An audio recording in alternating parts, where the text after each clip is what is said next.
All right, I often say think of this whole thing as the Trump show and think of all of the character lines in it as a directive to get to a certain thing.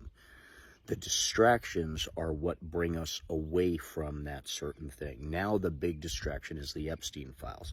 If we look at this realistically, we knew from the beginning, if we applied any logic whatsoever, that he has bragged about being best buddies with this dude for 15 years. What we have found out since then is a bunch of real vile, disgusting shit and a very deep network of people involved that perpetuated, added to, or made it possible to happen. At that same time, the front that this Epstein had going is the philanthropy and all this other stuff. He did tons of charity stuff, which was awesome. His facade did well in certain parts of the world. He did raise money legitimately for a bunch of things. Obviously, it was a front, but the fact of the matter is, there are a lot of people that the one thing I loosely agree with DJ Turd on is there are a lot of innocent names on that list. He is not one of them. That is obvious.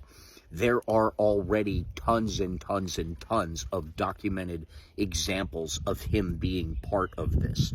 The only question is how deep.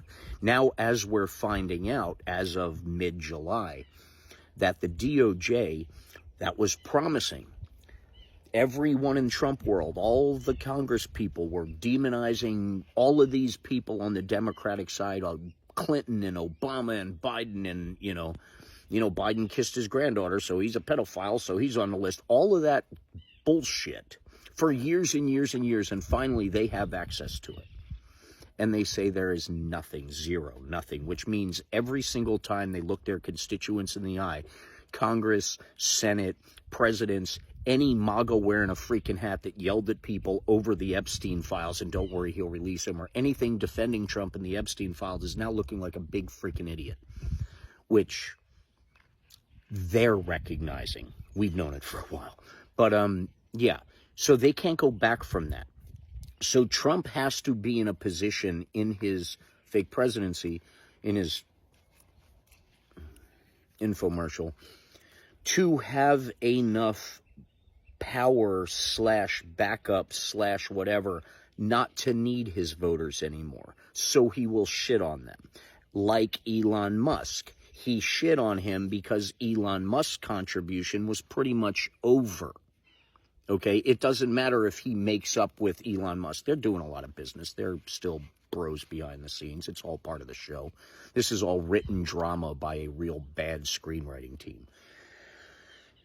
So having said that, every single person in his timeline that he is now pretending to be angry at were in his life for very specific reasons, said what they said, did what they did, but ultimately provided the service he needed to get back into office. Once that was done, they weren't necessary anymore. So he either shit on them, threw them under the bus, or blamed them for whatever it is they're coming at him for now. It perpetuates the cycle of don't look at me, look there. Don't look at me, look there. And if people have believed that forever, now it's harder to believe, but he's still doing it. Because why the hell not? And the worst case scenario in Trump land is if he loses all supporters, screw it. He said it himself. He only needed their votes one more time. It all makes perfect sense if you pay attention to the entire big picture. And by entire, I don't mean all the distraction bullshit. All that is distraction and bullshit. And when you hear an accusation, you can, at this point, judging by proven history, turn around and say, okay, how is Donald Trump and his team doing exactly what he just randomly accused someone else to do? That's how it works. That's his pattern. That's what he does. His MAGA supporters are now burning their hats and doing it on the same live stream video things that they were ripping us apart for. That's progress, people. That's proof of the resistance coming. So now think of it as a race. The more people standing up intelligently without violence, using the system, and beating them at their own game. So let's say we do that.